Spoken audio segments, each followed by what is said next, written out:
Hey everyone, welcome. So this is gonna be a league with mono red goblins. We're gonna be playing Max the Rippa's list, who puts up a lot of trophies with this deck, and I think it's pretty well constructed. Let's see, we're playing a Ruby Medallion as maybe the most interesting card in the 75, or maybe the most unusual. I like how it costs 2, which is a spot in the mana curve that Goblins is where it's traditionally lacking. I like this mono red build, particularly like against Replenish.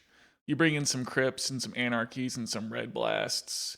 I think it helps contribute to not over sideboarding and diluting the Goblin count too much, which is, essential for ring leading. We do have the disadvantage of not playing any enchantment removal. So that means we're just going to eat it to engineer Plague, but we can do some things like, bring in the other Goblin Goon in the sideboard and just try to kill our opponent with goblins with 2 toughness. So it's a straightforward list. Goblins are a lot of fun. So let's get into it and see how it goes. All right, we're going to start game 1 on the play, and we've got a 1-lander. I think it's a pretty easy mulligan decision here. And now we have a no red land situation, although an otherwise pretty decent hand. It looks like we're going to 5. All right, it's going to be a begrudging keep. So which 5 cards do we want? Let's see. We can probably draw more lands over the first 3 turns. So I'll probably put back a mountain, and then Goblin Ringleader is the most expensive one. It's one of our better cards, but we can Ringleader for it. So I think I'll put back the. Do I want Rishadan Port? I guess we probably aren't porting our opponent here. We're going to be playing spells. I mean, alternatively, we could just throw back the Prospector, but it is a 1-drop. And lets us maybe power out a Ringleader at some point. So, yeah, I guess I'll put back the port in the Ringleader. And then we can play a turn 1 Skirk Prospector and pass it on back. The opponent leads on a swamp. Hopefully they play Duress. An Unmask. Well, that is going to get one of our cards here. Probably the Piledriver is what I would take from my if I were my opponent to screw up our mana curve, but they take the Matron. Means we get a turn 2 play here. So here's a Piledriver. Here's an attack for 1. We'll pass it back. A Dothy Slayer. Okay. Well, that's not going to be able to block our Goblin Horde. There's a mountain. We'll get an attack for 4 in, but they cannot block. Yeah, so the opponent's on like a suicide black plan. I think these decks do play a couple copies of Hatred. So hopefully they don't Dark Ritual out a Hatred next turn. But here's a Piledriver. I probably should have just kept this mountain in hand and enticed my opponent to maybe try to fire off a Cabal Therapy or an Unmask or a Duress. Although they probably would not play a Duress. There's a Hypnotic Spectre. Well, that can block a Piledriver. So they get in for 2 with a Slayer. There's a Goblin Matron. So whatever we fetch for off the Matron is not long for this world. So I could get like a Matron and then incinerate the Hypnotic Spectre. I'd have to sacrifice the Prospector and the Matron. But then I get the draw off the Incinerator and take out the Hypnotic Spectre. So it's kind of a 2 for 2. And yeah, what we can do is actually attack. So I think we're going to do that here. And anything else we get would just get discarded unless we play it this turn. But I'll get an Incinerator here. Go to attacks. Attack for a whole bunch. And yield to those triggers. And then we'll sacrifice the Goblin Matron, the Skirk Prospector, and We will activate it to its own ability. We'll incinerate the Hypnotic Spectre.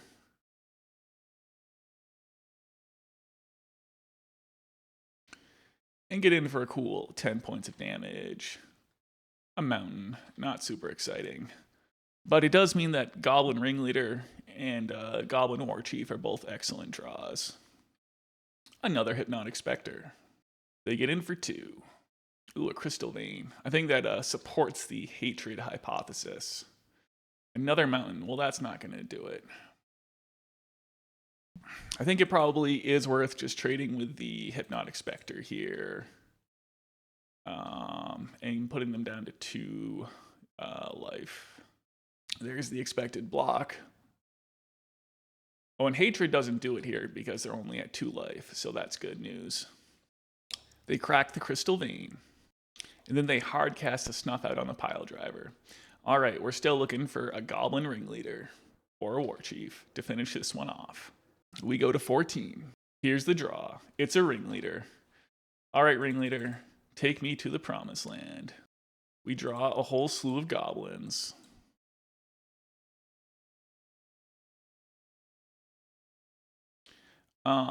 I guess there's no reason to play a Mogg Fanatic pre-combat. Alright, it looks like they don't have anything. There's a win on a mulligan to 5. Although I think that Suicide Black is probably a pretty favorable matchup. Alright, so I don't think they're on Curse Scroll. So I'm going to board out the Tinkerer, and the Skirk Prospector is a 1/1. I definitely want to board out goblins that eat it to Engineered Plague. Maybe I should keep in a Tinkerer because it's a 1/2. They don't play that many creatures that die to the Mogg Fanatic. I don't think. There's just that Dothy Slayer, or whichever one is the 2/1 with Shadow. Dothy Horror, Slayer, one of the 2. I can't really see cutting any of the Matrons, Incinerators, Warchiefs, or any of these guys. I guess Siege Gang is a little worse into the face of a Plague, so that'll put another Mogg Fanatic back in the deck. Alright, let's try this. Alright, well this is a pretty spicy hand, so I'm going to keep here. The opponent just passes. So hopefully we can ride this little Lackey to victory here. I mean, this might get answered, but we can play more Lackeys and then try to port them off the 3rd mana. Dark Ritual. 4 mana. Persecute. Well, that's pretty brutal. That's going to be a good one. Well, what we can do is just top deck something excellent like a Ringleader. A Piledriver. Alright, well, we'll attack with Goblin Lackey. Put in a Goblin Piledriver.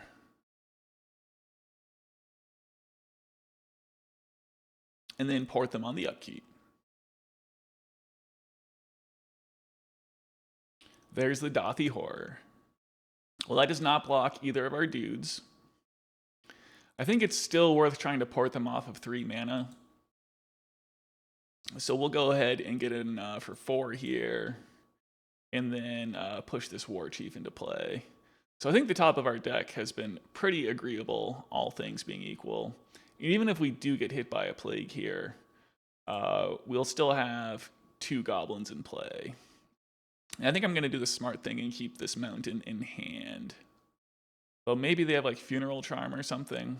I'm sure they're not going to play any discard spells at this point. Here's the port. A Dark Ritual and a Crystal Vein out, so something spicy going on this turn. A Cursed Scroll. Okay. So that's probably going to take out something here. They take out the Warchief. Okay. I think the Warchief is fine because we have the Lackey to play any goblins that we want to draw anyway, and we don't want to hard cast them because that would take us off porting them. Another Horror. Alright. Alright. Come on, Ringleader. A Matron. That's pretty close. Let's see.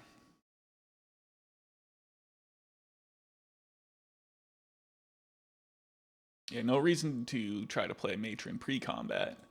So let's get in.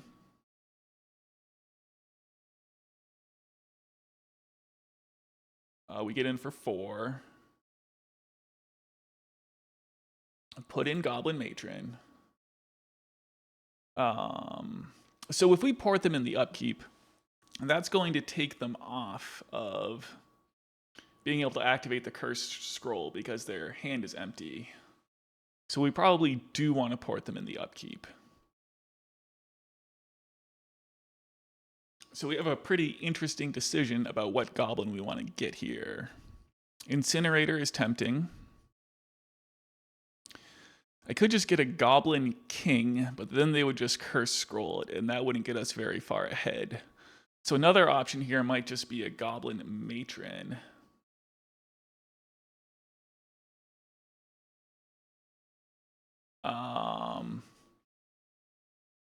That would make sure the Piledriver stays large. I want to do something to stay ahead of what my opponent's doing. So this could be a Matron into Matron spot. Alternatively, we could get something like a Mogg Fanatic. If I do play a Matron, though, if they draw Engineered Plague, that's pretty bad, but they've got 50 cards in their deck, and probably like 3 copies of Engineered Plague.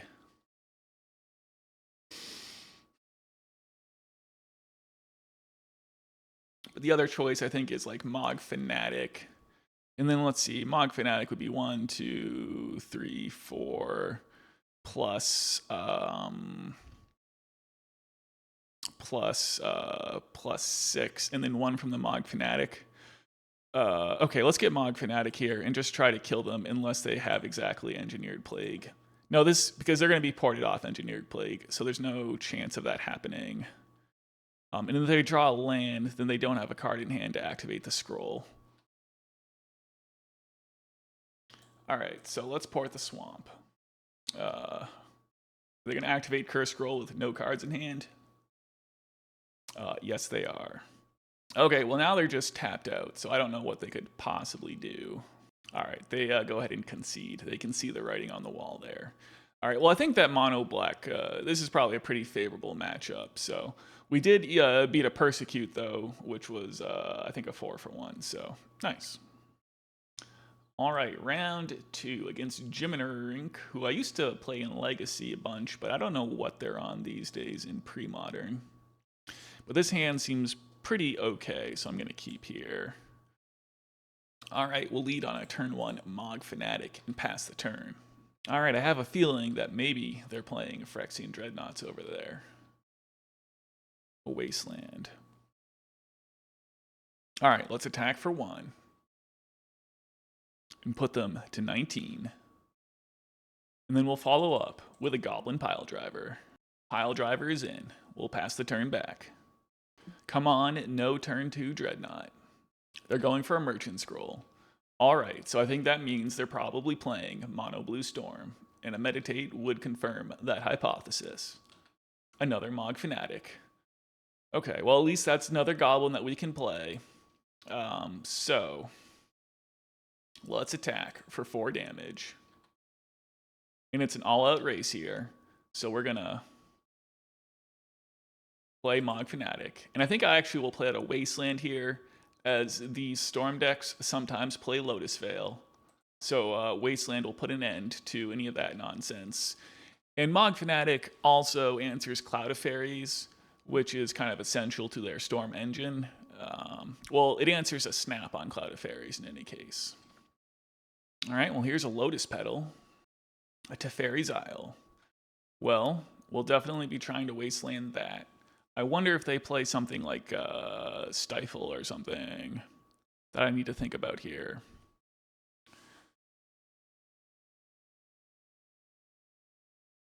I don't think these decks can afford to play Stifle. And I should just go for the Wasteland right now. If I wait till their upkeep, they have a chance of playing, I don't know, like a bunch of spells in their upkeep. So we'll just do this right now. Okay, well they're doing something, and it's a Frantic Search. All right. Well, I'm glad that this is happening now than maybe on their next upkeep. Although I suppose their Storm count is a little bit higher here than it might otherwise be. Because I think they've played the Lotus Petal. So I think only the Storm count's only 1 higher than it might otherwise be if I did this on my turn. Cycling Cloud of Fairies. That's fine. Alright, the Wasteland has resolved, and they're passing it back. A Warchief. I think that this is lethal. Alright, and the opponent agrees. Alright, so for a matchup like this, Red Blasts are certainly a no-brainer.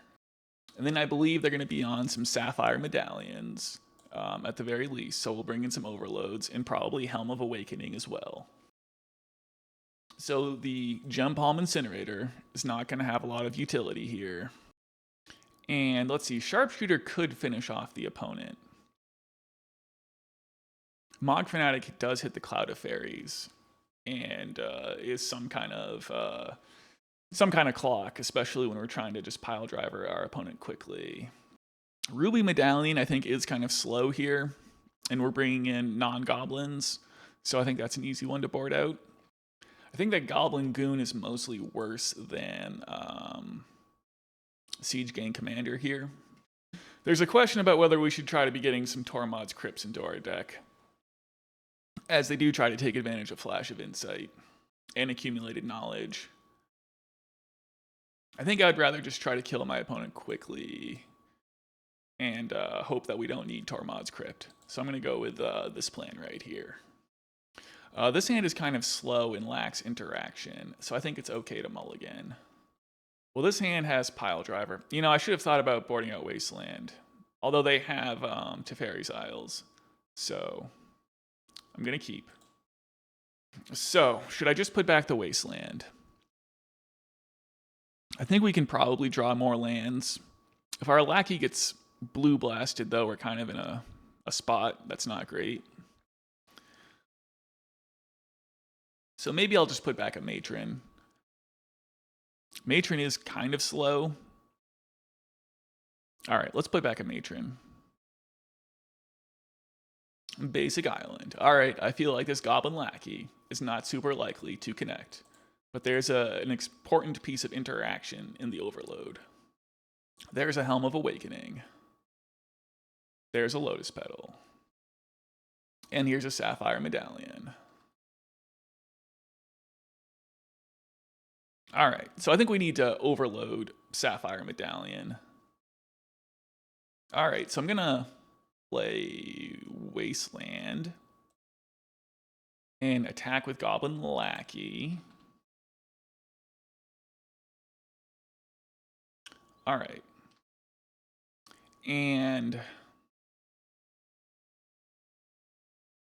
does it make sense to put out Piledriver or just Matron for like a Siege Gang Commander? I think we can get Siege Gang Commander, and then next turn it's going to be play Piledriver for 1 mana off of the Helm. Alright, so let's try to set up that. So we'll put in Goblin Matron.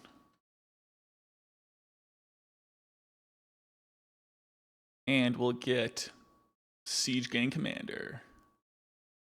This is maybe a little all-in, but they haven't had an answer to Lackey yet, so we'll hope that that keeps going. All right, and then here's the Overload on the Sapphire Medallion.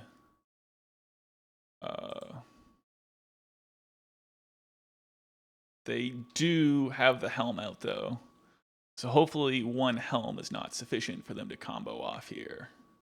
Frantic Search. So I think they're frantically looking for a blue blast for our Lackey, which would be pretty strong. And there's a snap on the Goblin Lackey.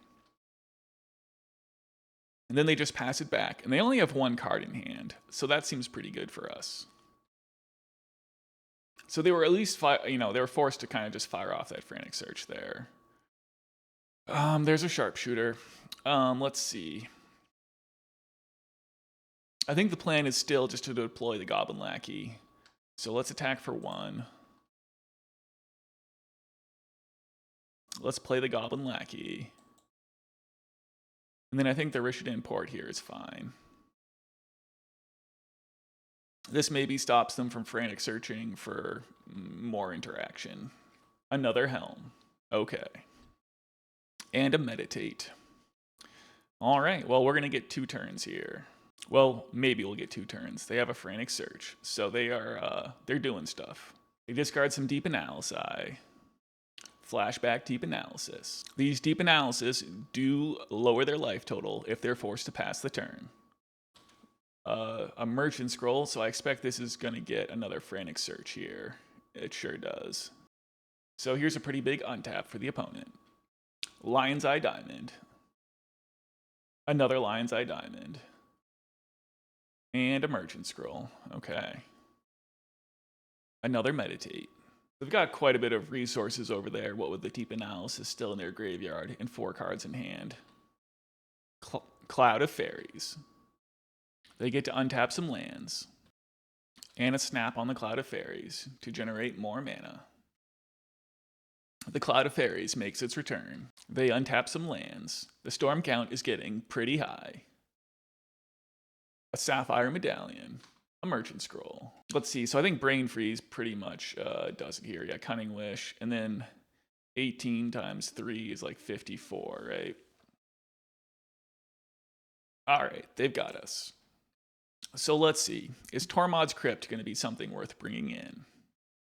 The chances of comboing the opponent out with Skirk Prospector and Sharpshooter seems pretty low, but it is something that could potentially end the game, so that's tricky. On the other hand, we are on the play now, and we were pretty close last game. They are playing the Lion's Eye Diamonds, so they're kind of all in, on maybe using their graveyard as a resource. All right, I think I'm going to cut the Skirk Prospector and the Goblin Sharpshooter for the 2 copies, 2 of my 3 copies of Tormod's Crypt. And Wasteland is underwhelming, but we do need mana to play our spells. And then they do have the Teferi's Isle. Probably only 1 or 2, though. I don't think we can afford to cut Wasteland. So we'll send it like this. And take the play for game 3. Alright, so this hand is definitely too slow. The opponent mulligans to 6. And this hand is pretty underwhelming also. I think it's okay to go to 5 here. Alright, on the back of Double Lackey, I think what we're going to do is put back 2 lands. Because I want the Tinkerer and I want the Piledriver. So hopefully they either don't answer the Lackey or we draw more lands. All right, they're passing the turn. Goblin King. So here's an attack with Goblin Lackey. We're getting in.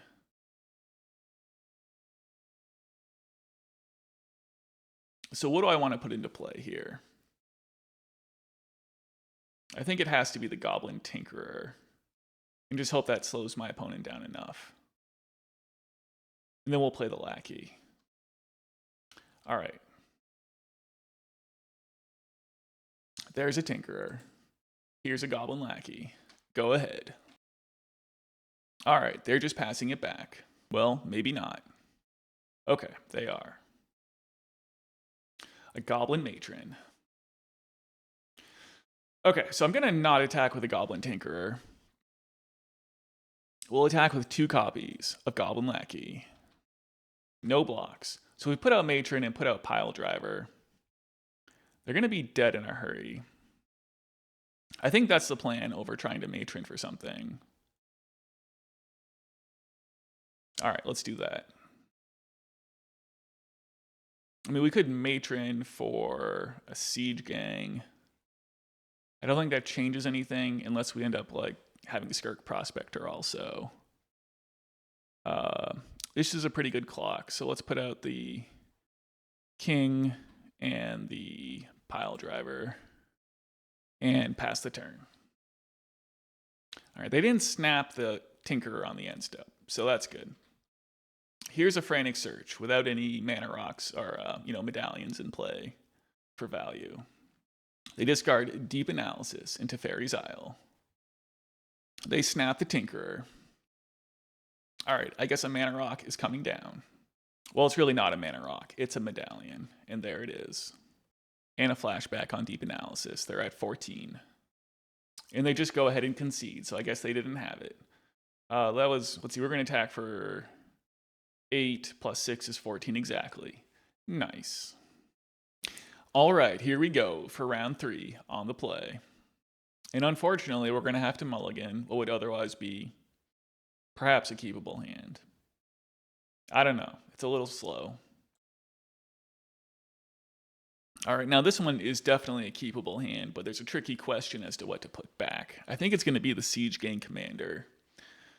As if our Lackey gets destroyed, we're quite a ways from casting it. But then we at least have the Ruby Medallion should something happen to the Lackey.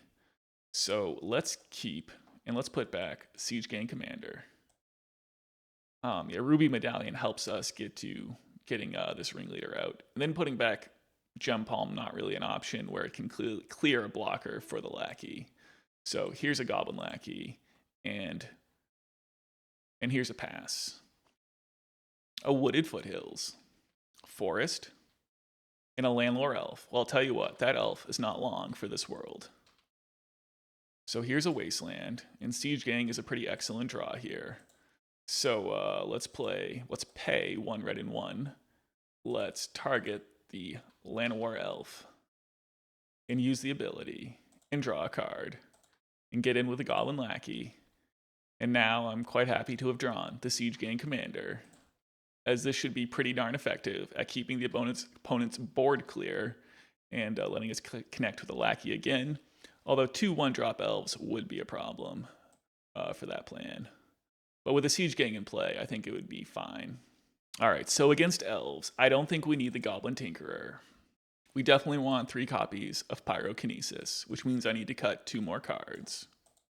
I think that it's probably not a Goblin Goon matchup. And then I think it's a question between the Ruby Medallion or the Goblin King. The King could bring some size. Could maybe be Skirk Prospector. But it is a 1-drop, which could be useful. I think it's really between the King and the Prospector here. And I think we probably don't need the Goblin King. All right. Well, this is an interesting hand. The Lackeys kind of functionally trade with their 1-mana elves. I think this hand is underwhelming but keepable. There's a turn 1 elf. Okay. Here's a turn 1 Goblin Lackey. Maybe you're just supposed to mulligan for Pyrokinesis. I mean, they could dump out a bunch of dudes here, but at least they're going to have to... Well, that Wall of Roots is going to slow down our assault. There's a Priest. Pyrokinesis? No.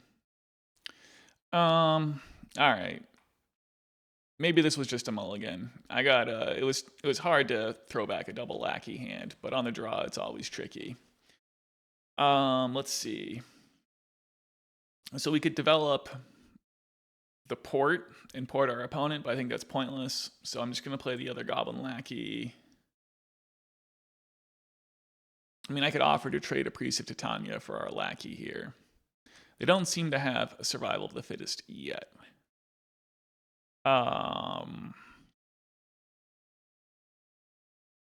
Is it worthwhile to play a Wasteland in case they play a Cradle? I don't think we're going to be porting our opponent in the near future, so I'm just going to play out the Wasteland here. And I mean, we could offer to trade with a Priest.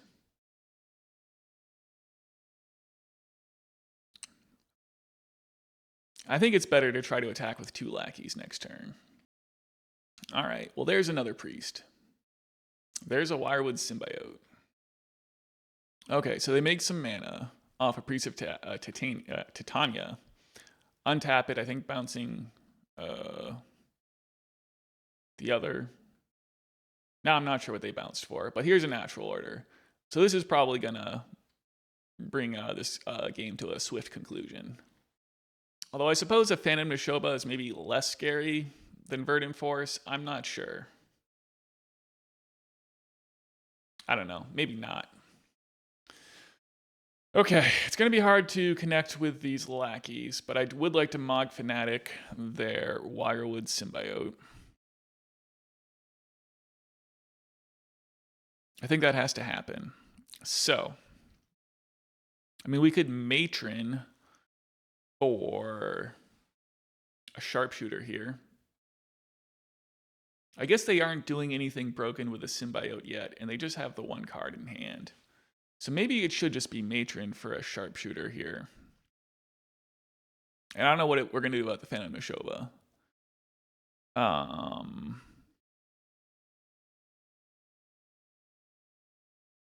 All right. I think we're going to play Matron and get the Sharpshooter. So here's the Matron. Here. Man, this Sharpshooter is so slow. Maybe it should actually just be a Ringleader. All right, I'm going to get the Ringleader, and I'm going to pass. Yeah, there's really, I don't think any point in attacking. They've got, some substantial blockers for our lackeys at this point. All right, they're going to attack with a Phantom Neshoba. That makes sense. We could try to shrink it by blocking with a Matron. I think that's probably part of our plan, is to try to shrink this Neshoba eventually. Oh, I guess I missed my chance to block. All right, we're not blocking the Neshoba. There's a Quirion Ranger. There's an untap on the Neshoba. And they pass the turn. Another mountain. Okay. Yep, I'm just going to play Goblin Ringleader and try not to fail to block the Phantom Neshoba this time. Well, here's a bunch of cards, so maybe that's a start. Nothing else I can do here, so we'll pass the turn. I wonder if it's worth considering bringing in Anarchy to answer their Neshoba here, as natural ordering for Neshoba is probably an essential part of their Goblins' game plan. But Anarchy would also be a terrible card if they don't have that and are just playing Survival of the Fittest. And I think we could potentially deal with a Phantom Neshoba through Sharpshooter and Mogg Fanatics. All right, I'm going to block this time and get that Neshoba down to 6. They're up to 34, which is quite a bit of life. They're going to untap the Neshoba and return a forest. They still don't have Survival of the Fittest, which would be the real death knell. But we drew another land. So what do we want to do here? We could Matron for a Gempalm Incinerator and do some incinerating. They have 2 ways to untap the Neshoba between the Ranger and the Symbiote. Could play out a Siege Gang Commander, which would be pretty big on defense. I think the play is probably to Matron for the Gempalm Incinerator. But I have to say, it's not a great spot. But if we maybe can draw a Pyrokinesis off this Gempalm Incinerator, maybe there's a chance to make some magic happen. So here's the Incinerator, and we'll pass the turn. Although I could just incinerate something right now. And maybe that thing should just be like a Quirion Ranger. Or maybe it should actually just be the Wirewood Symbiote.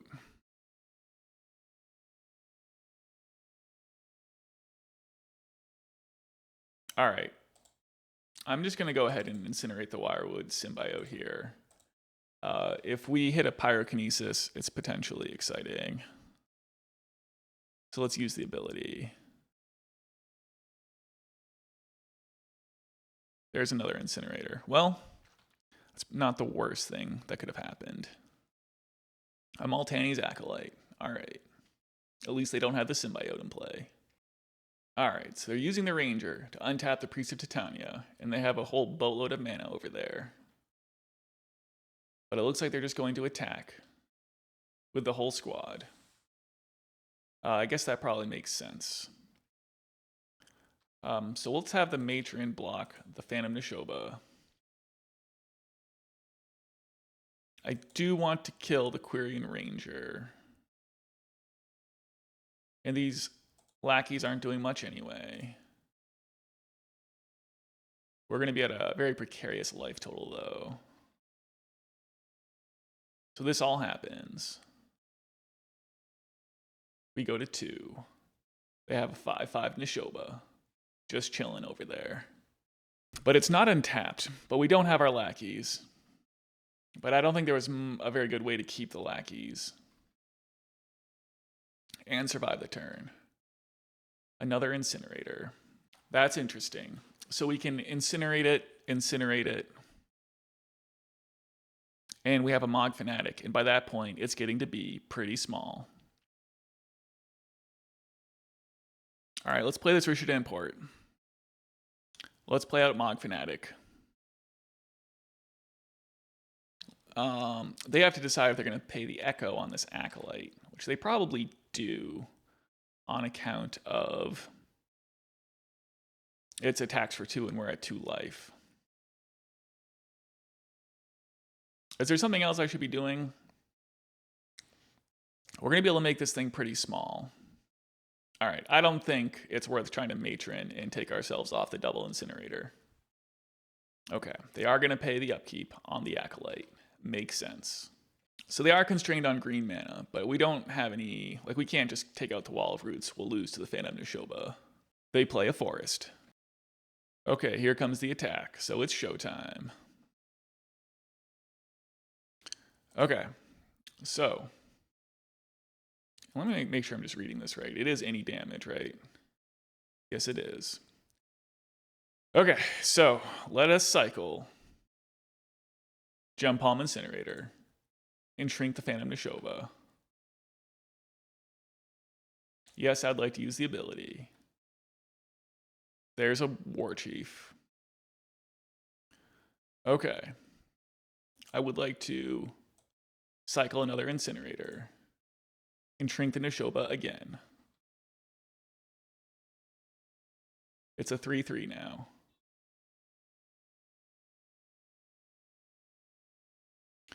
Okay. So we can go to blocks, block the Acolyte, and then block the Nishoba. Does that make sense? Yes, I think so, because we need the bigger booty on the Do the Trample.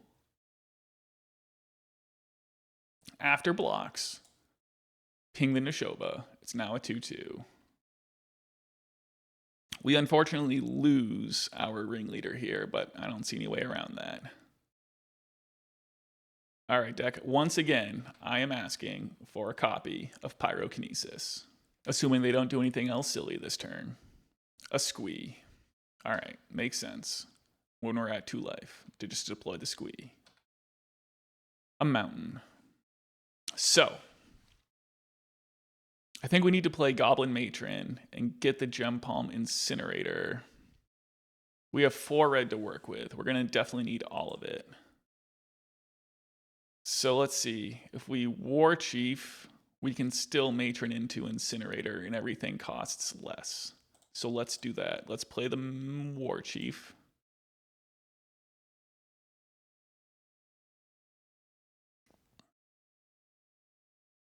We're clinging on by a hope and a prayer here. Here's the Matron. Let's use the ability. Let's find our MVP, Gempalm Incinerator. Okay, and let's pass into my opponent's turn. I'm definitely not attacking. Maybe it would make sense to just Gempalm the Maltani's Acolyte right now. But I guess the only thing we have to worry about is like a Maltani's a Wirewood Symbiote. And so I guess a Gaia's Cradle. I don't think Cradle really matters. Like 1 extra creature. Although if we hit the Pyrokinesis, it could matter. Okay, I'm just going to incinerate the Maltani's Acolyte right now. And I know that there are Pyrokinesises just chilling in my deck waiting to be found, right? I did successfully board them in. I sure did. Okay. Let's use the ability. Let's draw a Mountain. All right, not the best. But if we get to untap and play Siege Gang Commander, so don't do anything broken this turn, opponent, please. No survivals allowed, although survival is maybe a little underwhelming here with a Squeeze in play. A Wooded Foothills, that's not broken. They don't attack. Fascinating.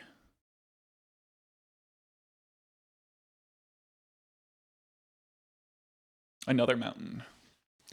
Okay. Well, I'm definitely playing a mountain. Porting my opponent seems underwhelming. So I could use 2 to play the Warchief. And then we play Siege Gang for 3. And we have 1 Siege Gang commander activation available. I guess there's no reason not to play the Warchief here. Other than we're maybe missing out on a port activation. Or I guess double Siege Gang activation. But I don't think double Siege Gang activation really matters. So let's play the Warchief. I tapped too much mana for it, but that's okay. We'll get it here. So here's the Siege Gang for 3. Okay, now what do I want to do? Is it time to start attacking? I don't think we can really get anywhere attacking at this point, so I'm just gonna, I think, pass the turn. And then we'll start blowing stuff up on my opponent's end step, or maybe if they play something interesting. Even if they play like a Masticore here, it's not that bad. Because they can only activate the Masticore once. Although it would be a problem going forwards, but I think we'd be able to get into a position where we can have enough Siege Gangs up to not matter. I guess if I were my opponent and played Masticore, I would just hold up the regeneration though. So I guess Masticore might be a problem. They're tapping mana. Is it a Deranged Hermit? It's another natural order. God have mercy on our souls. Is it a Verdant Force? This must be a natural order for Deranged Hermit, right? They don't have a Masticore also. Okay. Or, sorry, a Verdant Force is what I meant. Okay, so I don't think we can... I should be able to get them off being able to pay the upkeep on the Deranged Hermit.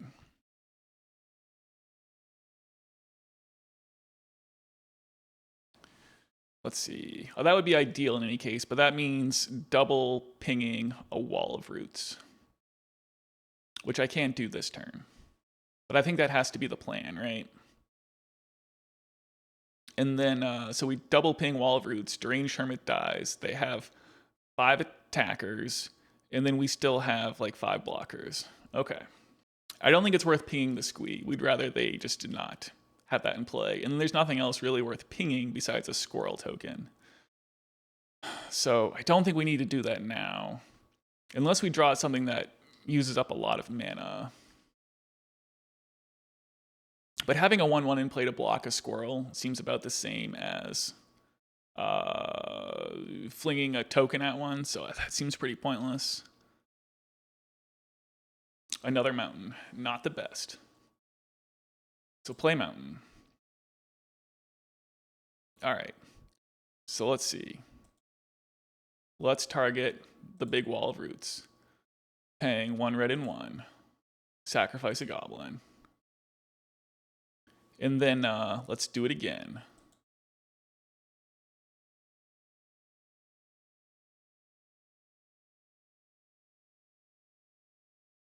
Wall of Roots is down, so... Oh wait, they still have 5 mana, so we have to take out the other one. So if I sacrifice 2 more goblins and kill their Wall of Roots, then I'll have 3 2/2s left, and they'll have 5 attackers, so that would get me dead. So, what do? I need to hold up dudes to block. So I think I actually just have to pass then. Because they're going to tap out to pay the Echo on this Deranged Hermit, and then attack with a bunch of dudes, and I need blockers. So I think not killing the Wall of Roots here is correct, right? I would sacrifice 2 dudes, have 3 blockers. They would have enough dudes to get in. All right, we're going to have to pass. So what I should have done is not killed the first Wall of Roots there. That was an unfortunate miscalculation. They will need to shrink the Wall of Roots, so that part is good, to a range where it could be killed with a Siege Gang commander. And that's just what happens.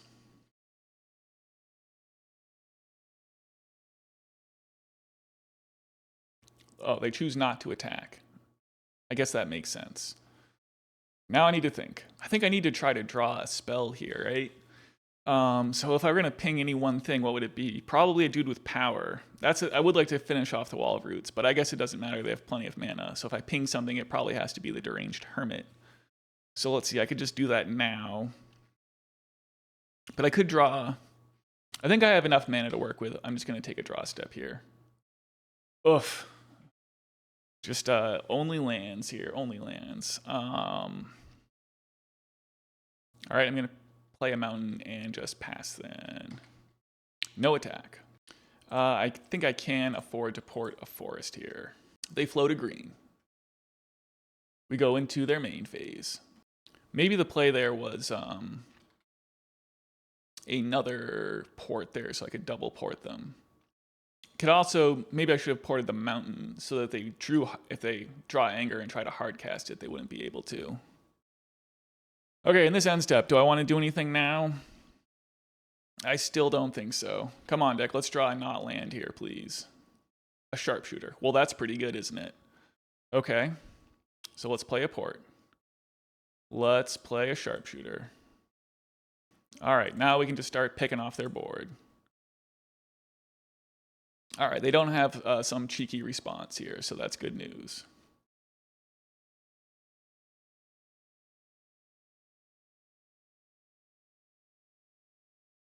Picking off squirrels.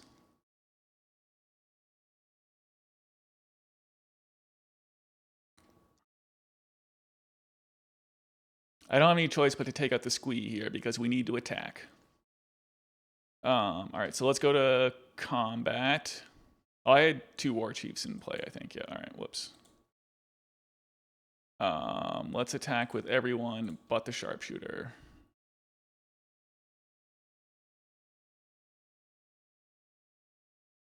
No blocks. So I'm going to ping my opponent here.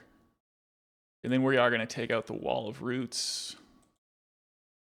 Sacrificing a token.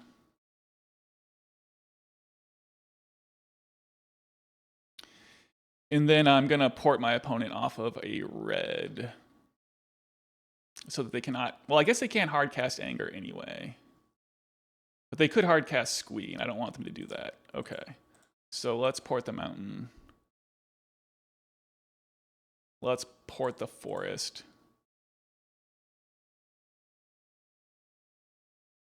Okay. Now, there's not too much threatening that they could have, but we need to deal 32 more damage. They just passed the turn. A mountain. So here's a port. Here's an attack for a bunch.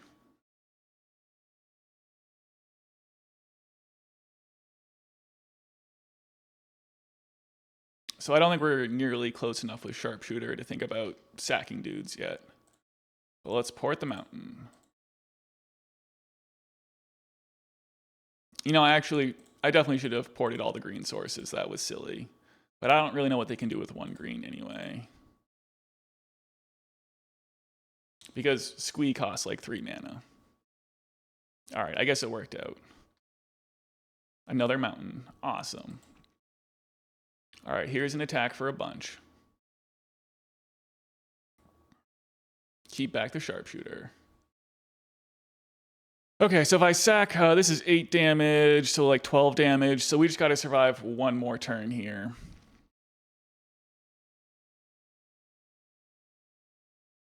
I think I am just going to port them off of green. I don't see any way they can play an Anger. If they play Squee, it doesn't matter. I would like to limit what they can do with their green mana. A Pyrokinesis. Okay. So let's attack.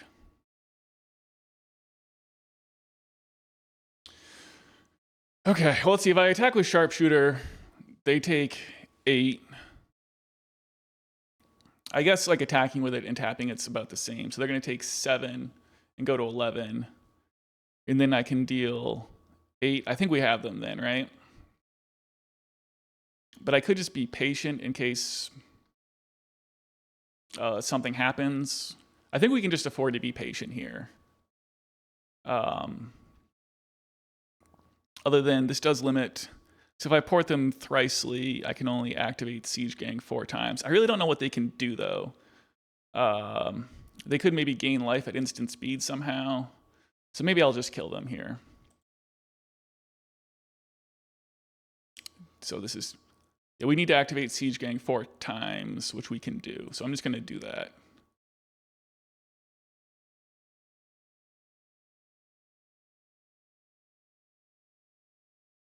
Sacrifice the Matron.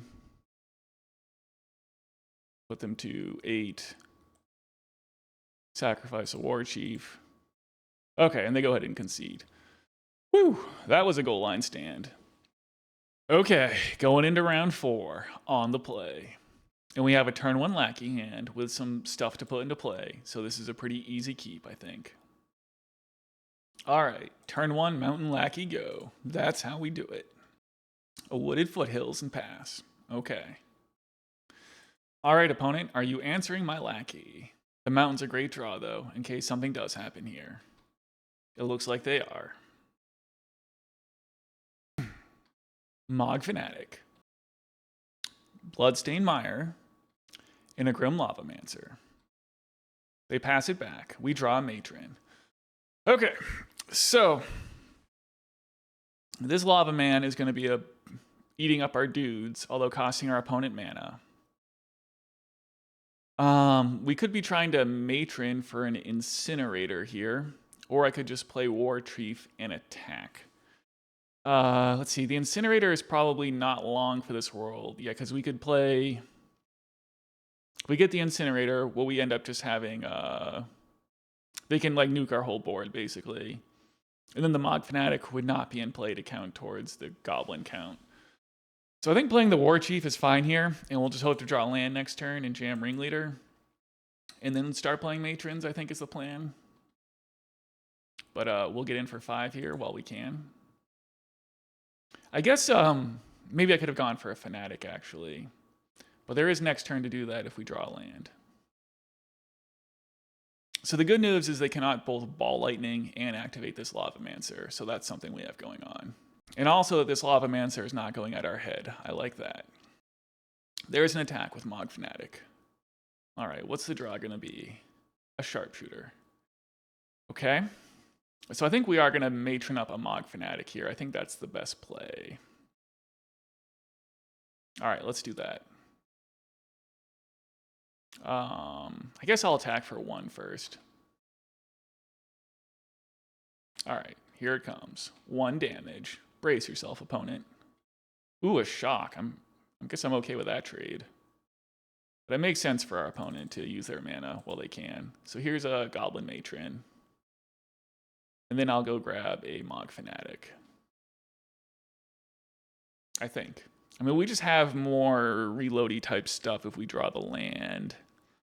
And then the only other option would really be another Warchief, maybe.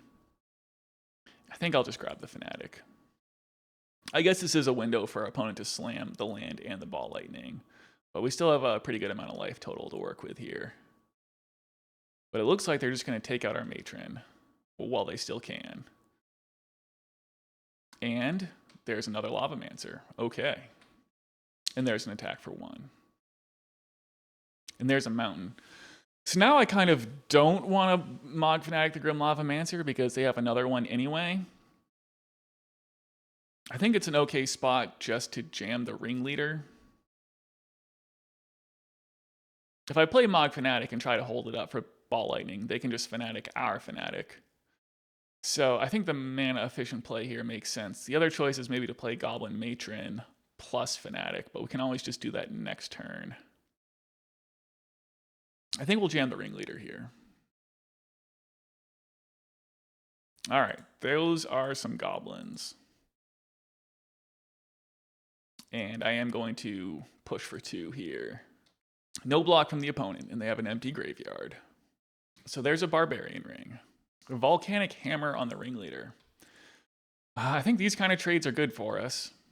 The opponent's having a good think over there, which I suppose makes sense. They need to decide if they're going to hold up mana to try to stymie our assault here, or if they want to develop the board, and I guess they decide on playing a Jackal Pup. Alright, opponent, what are we attacking with? 2 Grim Lavamancers. Makes sense. Still at 16. A Wasteland. That's interesting. So, we can actually kind of nuke the opponent's whole board with a Warchief into Goblin Sharpshooter. Because if they try to ping the Sharpshooter, we get to...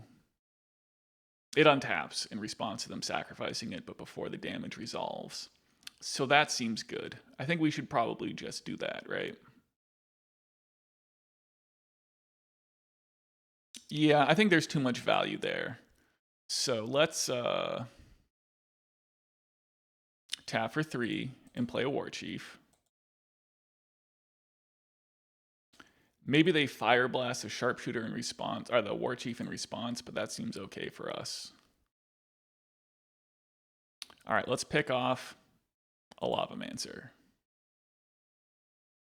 They do activate the Mogg Fanatic, untapping the Sharpshooter. Let's pick off a Grim Lavamancer.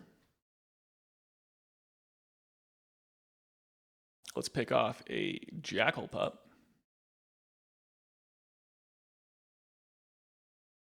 And let's deal 1 damage to our opponent.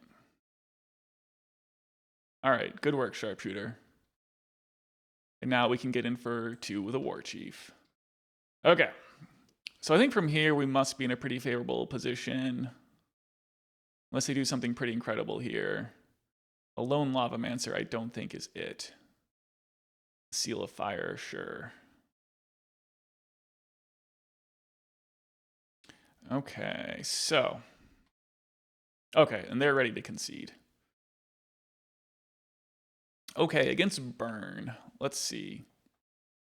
So there is a question of whether keeping in a Tinkerer is worthwhile against them for like a Cursed Scroll. I mean, I definitely want the 3 copies of Pyrokinesis. I don't think Overload's going to be worth it.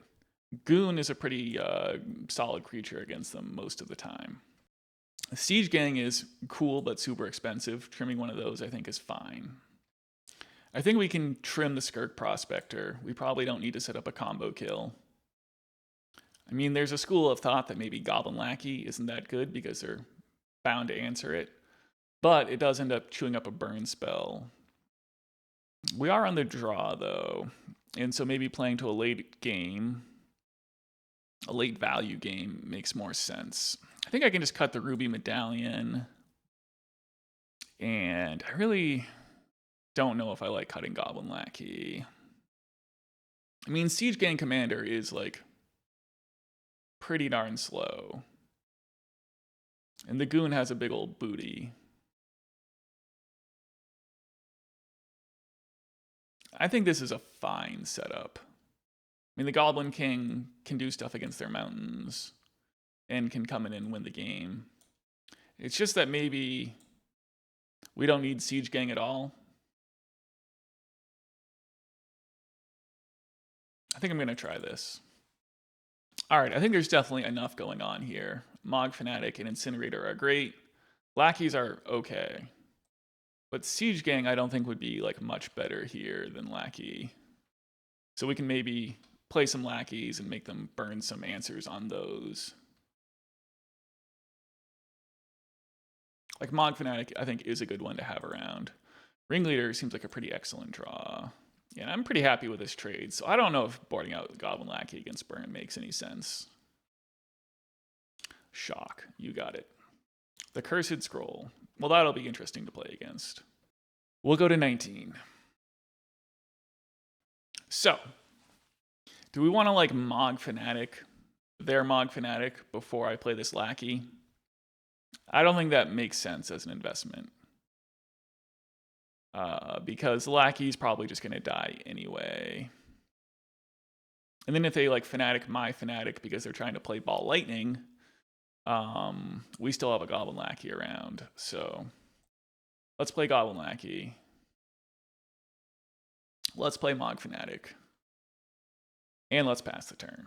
There's a Lightning Bolt on Goblin Lackey. Sure. Here comes an attack with Mogg Fanatic. I think we'll have to accept this trade.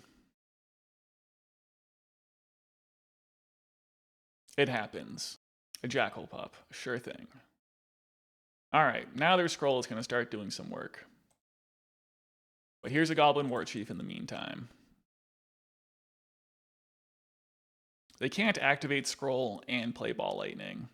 So we just need to get another mana here, deploy the Goblin Ringleader, and not brick on our Ringleader. That'd be great. And I think attacking here is a no-brainer. Keeping the Warchief on defense, that doesn't seem like where we want to be. They play the mountain, activate the Scroll. So what's your last card, opponent?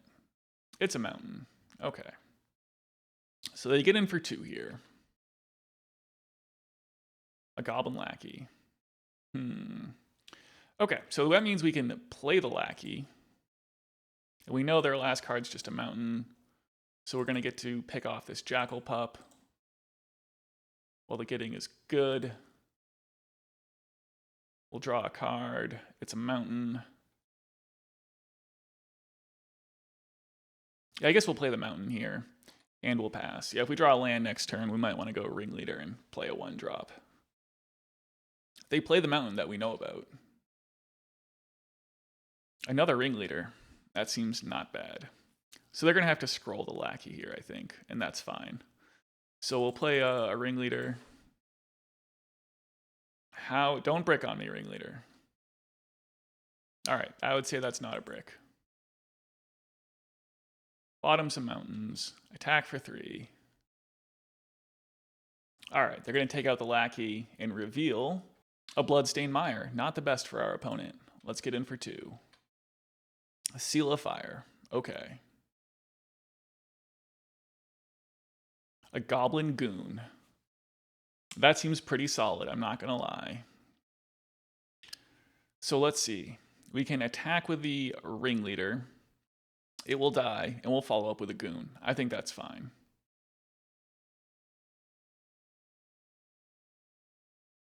Here it comes. All right, there goes our Ringleader. It's still Bloodstained Mire. And here comes Goblin Goon. Just to, go in there and deal some damage. To unleash some destruction.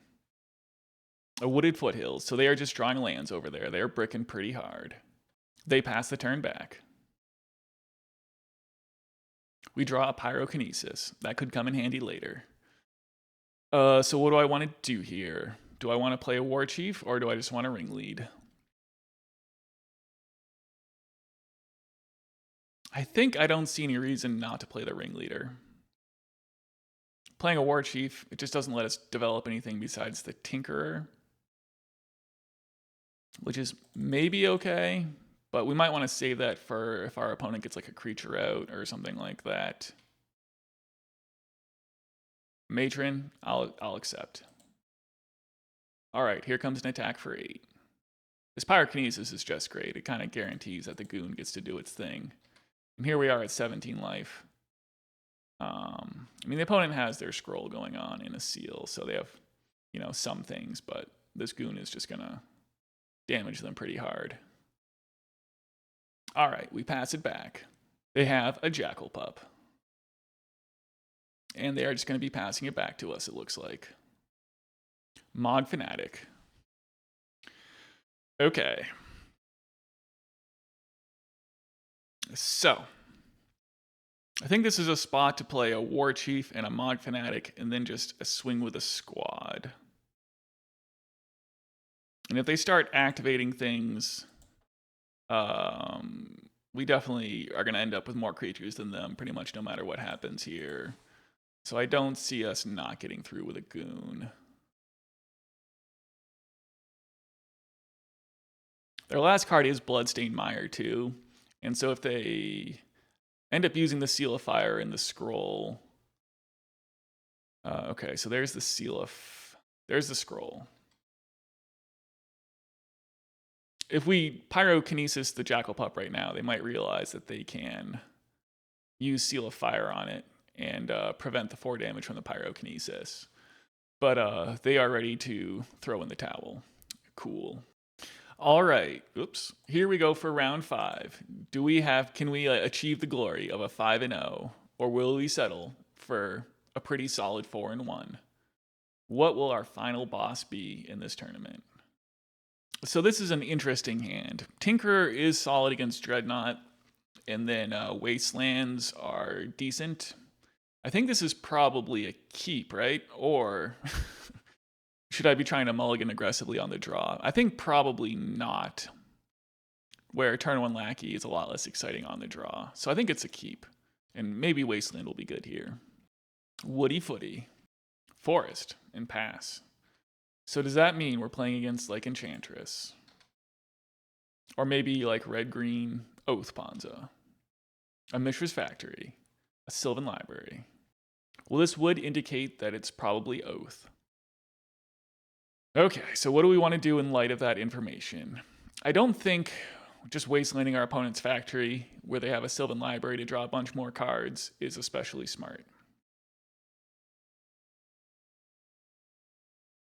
So I think that developing a Goblin Piledriver is fine. And we'll just try to sort of bum rush our opponent here. All right, here's a Sylvan Library activation. I think that red-green Oath Ponza is probably a pretty fitting final boss here. They might be on the white splash though, or just something else entirely. But yep, the combination of Pyroclasm plus Oath of Druids is pretty fearsome. A Shivan Oasis, well that's not what I was expecting.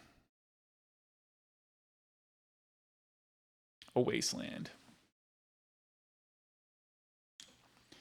Okay, so what do we want to do here? I think we probably still should refrain from wastelanding our opponent here, which will just grow their Terravore to epic proportions and hope that they just tap out for a Terravore and that we're in a position to incinerate it. So, if we attack with a Piledriver, they can just block with a factory. So maybe the plan here is just to matron up a Ringleader and pass the turn. Alternatively, we could do some wastelanding and not develop our board or play out the Tinkerer. Wasteland the Oasis plus play Tinkerer. That would make a Terravore a 3/3, which would be out of the range of our Gempalm Incinerators. And so I think we're just going to have to play a Goblin Matron here and go and grab a Ringleader and pass the turn. That's an Incinerator. Here's a Matron. All right, let's use the ability. Let's go and grab a Ringleader. Here it is. And yes, let's not lose our Piledriver to a factory for no reason. No attack. Sylvan Library. I mean, Shivan Oasis is not a card you usually see in red-green Oath Ponza, and so maybe this means they're up to something else, but I'd have to imagine that it is just, in fact, a red-green Oath Ponza with a Shivan Oasis. There's a Wasteland. They're going to Wasteland our Wasteland. Is this going to be a Terravore? It is not going to be a Terravore. Interesting. There's a mountain. Okay, so if we attack with both, we can end up just gem-palming their factory if they try to block.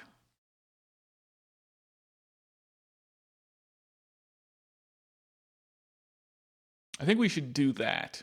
If they end up suiting up the factory trying to block, then we incinerate it, and then we wasteland the Oasis. Yes, I think that's fine. Maybe we get blown up by lightning bolt here. No blocks. Fair enough. So they'll take 4 going to 15. So now what do we want to do?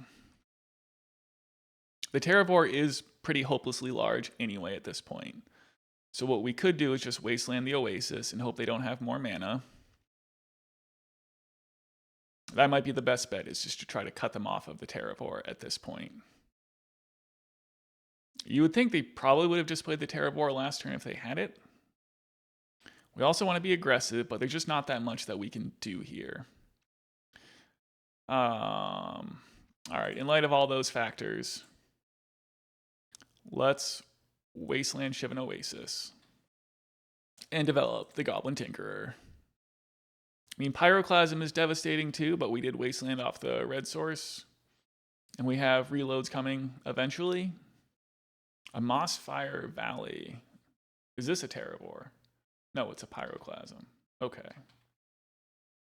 All right. You 3 for 1, Dust.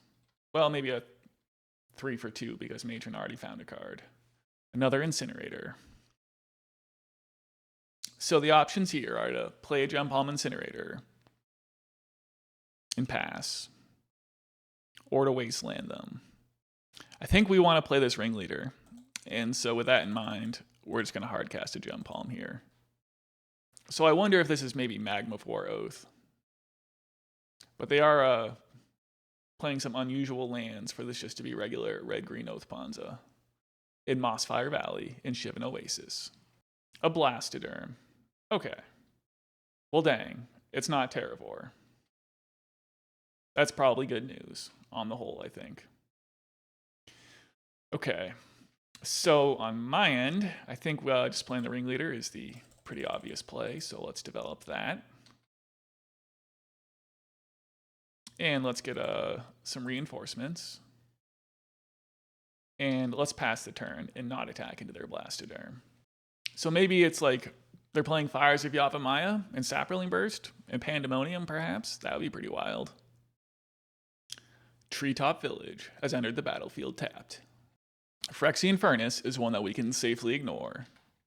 Usually I'm playing graveyard decks, so that's a welcome turn of events. The opponent just has to chill under Blastoderm. Another Ringleader. Okay. So I think what we want to do here is probably Wasteland the Treetop Village and develop the Ringleader. Playing a Siege Gang just to really eat it hard to Pyroclasm is not very tempting. All right, let's keep playing Ringleaders. There's a chance we go to discards if we hit a crazy amount of goblins here, which is exactly what happens. All right, that's a little unfortunate. I think, maybe what we should do here is actually just cut my opponent off red because Pyroclasm is the toughest thing to beat. We do have some answers for a Treetop Village.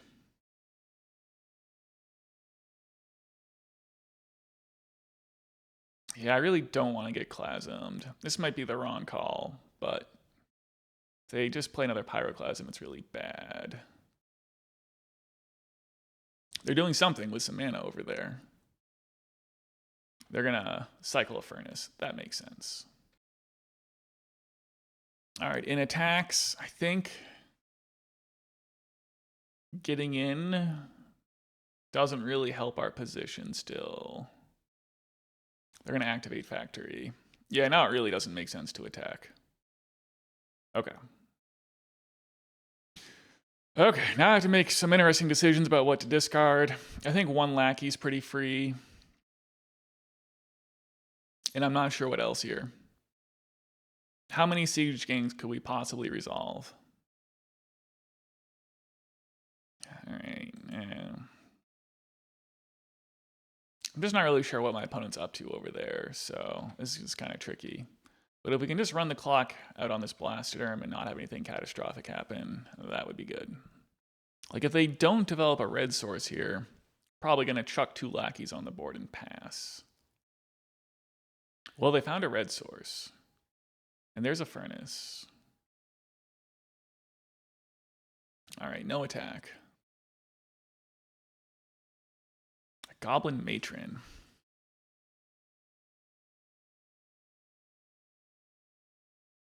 Well, we made it this far, just trying to wait out the Blastoderm. So maybe we'll just Matron for another Ringleader here. And add a Lackey to the board, or a Mogg Fanatic. Probably a Lackey is fine. I think we do want to keep the Ringleaders coming, though, in case, they have another Pyroclasm. It's pretty essential.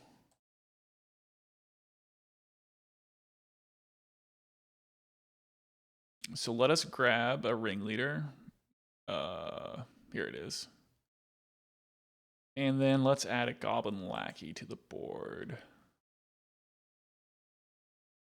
I'm just not sure if I should be attacking into this Blastoderm more, but we've almost worked our way through it. I guess if they have another Blastoderm, we don't have too much of a choice. They cycle a Furnace, go into their draw step. They play Shivan Oasis. They didn't pay any life. Here's another Furnace. Okay. And another pass, it looks like. And here's a Piledriver. So what do we want to do here? I think we should just play the Piledriver. I mean, if we attack here, I guess they block Lackey. Maybe it is time to attack.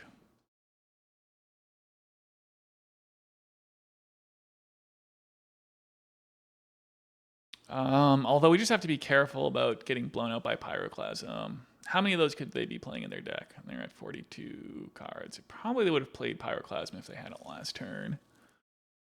This Blastoderm's about to be gone. I think we need to start attacking. And if they want to suit up a man land, I think that's fine for us. Maybe I should have been attacking on the earlier turns here, but we only would have gotten in for a couple extra points of damage. They're kind of incentivized to stand up the Treetop Village. Oh, it looks like that's not what's happening. So they're going to cycle the Furnace and maybe stand up the Factory? Yes. Okay, so we'll get to incinerate a factory.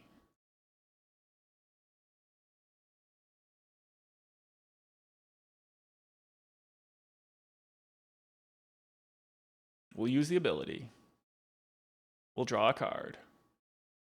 Another Piledriver. Okay. I assume they're going to chump a Lackey. Well, it's not really a chump block, is it? No, they're going to block her Ringleader. Okay. Well, that's got to make us fearful of a Pyroclasm.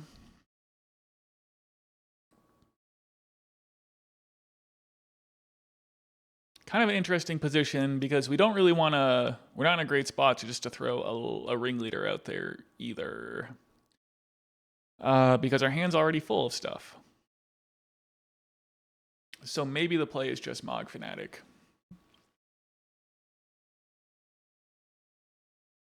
Okay, I'll put out Mogg Fanatic. Alright, so they play another Mossfire Valley. Here comes a Pyroclasm. Hit you for 1. Blow up our board. No attacks on their end. Okay. We draw a mountain. Not bad. So what do I want to do from here? I think developing a Piledriver makes sense. And are they going to have like another Pyroclasm? I think even if they do, we just keep having things to dump into play at this point. So I'm just going to load up on the board here. All right, the opponent tanks for a good while on their Sylvan Library. And what do we get here? 4 mana, another Blastoderm. All right, well, that could be worse. And a mountain. So we get to play the Ringleader here and hold up Gempalm Incinerator and attack for a bunch of dudes. I think that is pretty much puts them on dead, right? Because these guys will be 9-2. We incinerate the 1 blocker. Okay, so let's play out a Ringleader.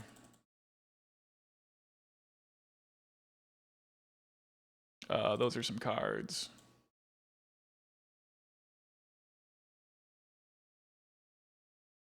I could play out double Fanatic here, but I think just holding up Incinerator for the factory makes the most sense. Yeah, let's do this. I think I was thinking my Piledrivers would be 9-2, but they're going to be 7-2. But this should be fine. So let's cycle an Incinerator, target a factory, and there's a dub. All right. Okay. So if I were my opponent, I would definitely have an Oath of Druids juke in the sideboard, but I'd probably also be main decking the Oath of Druids. So I'm not really sure what to expect here. None of my sideboard cards seem especially good. I mean, they might have some Zuron Orbs where an Overload might be good, and that could also hit a Mishra's Factory. But we have a bunch of Incinerators and a Tinkerer to deal with that kind of thing as well. Unclear if they're playing any basic mountains to make Goblin Goon, our King, actually good. King eats it to Pyroclasm anyway, so maybe I'll bring in a Goon. It doesn't seem like they're a deck where Pyrokinesis is going to be stellar. Okay, I think I'm good with that change. I don't know. Maybe having the king in to get Mountain Walk if they do get a mountain out and they've got like they're walled up behind Blastoderms or possibly a Terravor. Maybe I could have just cut like a Skirk Prospector or something. But the king sure is underwhelming against Pyroclasm. Okay, we're going to keep. They kept in their Phyrexian Furnaces. Fascinating. All right, here's a Mogg Fanatic. Woody Footy. There's the mountain. All right, they're just going to pass the turn over there. A Ringleader. Seems okay. So this Mishra's Factory is not summoning Cygnus because they played it on turn 1. So I'm just going to play out another Fanatic, and yeah, they can turn their dude into a 3/3. So no point in attacking with a Fanatic here. Cycling a Furnace. Okay. Here's a Forest. Do you have Oath of Druids? No, you have Pyroclasm. Okay. Dome you for 2 points of damage. Pyroclasm resolves. Alright, well here's a Warchief. We'll get in for 2 while the factory is tapped. We pass it back. There's a Call of the Herd. The Herd has been called. Okay. So that's going to gum up the board a little bit. But we had these Ringleaders. So. Yeah, you could play Sharpshooter and... Whoops. I forgot about the cost-reducing effect of the Warchief once again. But here's a Ringleader in any case. Here's a whole bunch of lads.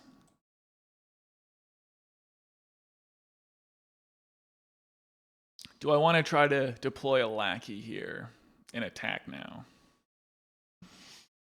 It doesn't seem like it. So they flashback Call of the Herd. We have Gempalm to get one of them. I think I'm going to just play out the Lackey and not attack and hope they don't have another Pyroclasm. And if they do, we'll just keep bum rushing them. Hopefully they just flashback Call of the Herd here. A Call of the Herd from hand. Okay. And a mountain for us. So let's see. We could play the Sharpshooter and Piledriver and hold up Incinerator. So we incinerate the Elephant token. They block a Lackey. The Lackey dies.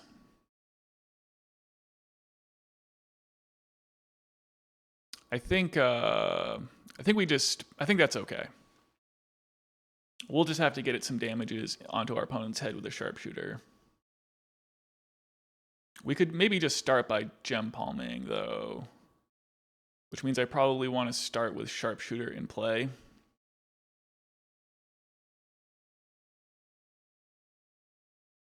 Alright, I'm going to play the Sharpshooter.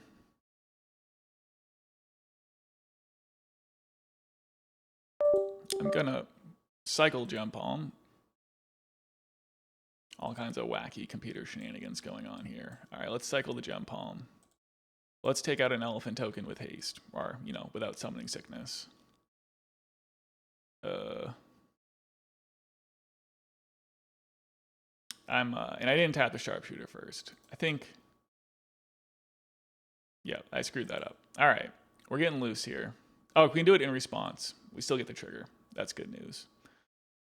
So if we target the Elephant token, they block with a Lackey. I guess I am just going to target the Elephant token so they can't block with it very effectively. Because then they would trade with a Lackey and then we get to pick it off. So yeah, let's actually just target the Elephant.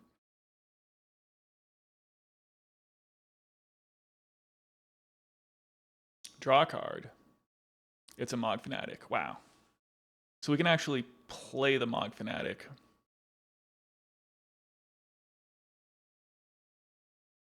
Unless I should be playing the Piledriver for some reason. But I don't think we need to do that.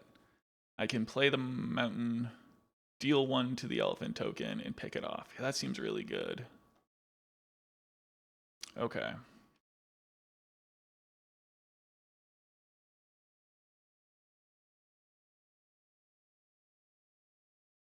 I think what I should do is play the Fanatic and then attack with everyone and then kind of see what happens in combat.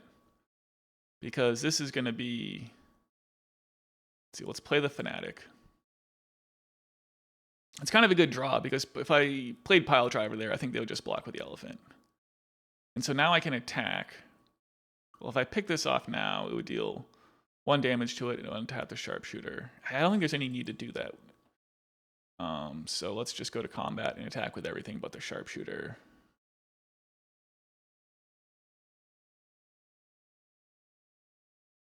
All right, they're gonna stand up the factory. Yeah, I don't think there's any reason to take any action yet.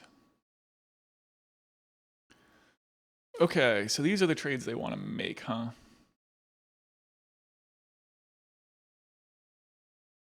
So this is all fine. We'll let this happen. We'll get some Sharpshooter triggers and a Lackey trigger as well. They grow the factory. That's to be expected.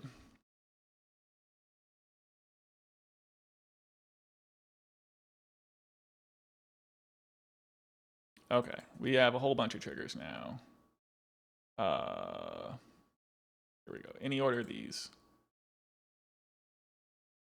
Sharpshooters on the stack. Okay. Put out the Ringleader. No response. Get a Lackey. Any order. Oh man, my Sharpshooter lost haste. Oh man, I next leveled myself there. Okay. Well, I can't do anything about that. I will pick off the factory though while the getting is good. And we'll pass the turn. A Burning Wish for the opponent. So I guess this is going to get a Pyroclasm. That's just what happens. Alright, so long. We can yield to all of these. They pass the turn. A mountain. Alright, well here is a Warchief. Here's a Piledriver. Here's a Lackey. Let's get in for a bunch. And yield to this. They go to 5. I don't have a Goblin, unfortunately. We'll pass the turn. So I think that like Matron or Ringleader would be pretty incredible here. I guess Siege Gang would be good. Almost any Goblin would be pretty excellent. An Earthquake for 2. All right, well that'll put them to 3. So I think that makes Ringleader our best draw. An Incinerator. That's probably not it. I probably just should keep this in hand. Or we could try to cycle for glory, but I don't think we need to do that yet. We're at 18. They are going to get to catch up here, though, and develop some elephant tokens. All right, it's another mountain. All right, I think we need to try to cycle for glory here. And we just draw another mountain, unfortunately. Here comes another elephant. So they're at 3 life. If I had played more responsibly with a Sharpshooter, I think we could have probably won this game. A Goblin Lackey, that's not going to do it. But if we just top deck a Siege Gang, we're still kind of in it. All right, more elephants are coming. And there's a Phyrexian Furnace. Cycling the Furnace. So they're going to beat in for 6 here. That makes sense. I don't think there's a reason to chump block yet. Something good? A Ringleader. That could be good. Play the Ringleader. What do we get? These are some cards. Okay. So let's see. So I can play a mountain. I think we certainly play Goblin Matron.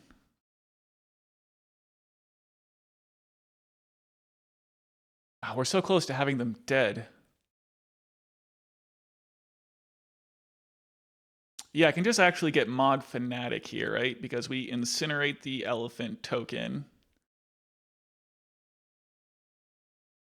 Yes, I think they'll be dead to Mogg Fanatic unless they have Lightning Bolt, which we haven't seen the whole game. But I think actually they're dead anyway, right? We just incinerate the token and we got 3 damage. Okay, I'm just going to get Siege Gang Commander, I think. Although maybe just another Ringleader is actually even better. All right, I'm going to get Ringleader. It has haste. Okay, so let's cycle the Gempalm. I guess if they have Lightning Bolt, we'll find out right now. Draw a card. Attack for 3. And they're dead. Well, there you have it, folks. That is a trophy with mono red goblins. All right, so those are the winnings, and I don't know what I'm pressing that's making my browser open, but in any case, these are the winnings, and these were the matchups. Mono black, mono blue, elves, burn, and burning wish control. So let's see here. I think the raw power of mono red is pretty undeniable. We managed to not play against a single engineered plague, or a Phyrexian dreadnought, or an Argothian enchantress, or a parallax wave. So I think for this kind of matchup spread, I mean, this deck was an excellent choice for this particular league. I do like having consistent mana, although maybe having fetch lands within your deck so you get better ringleaders might be advisable. Oh, we did just copy Max the Ripa's deck, so, you know, all the excellent deck design credit goes to that particular player. So I don't have too much else to say about the deck list other than that I like its direct approach. And yeah, we did not have naturalizes clogging up our hand. So until next time, you know, like, comment, and subscribe if you like pre-modern content. And yeah, until next time, that's magic, baby.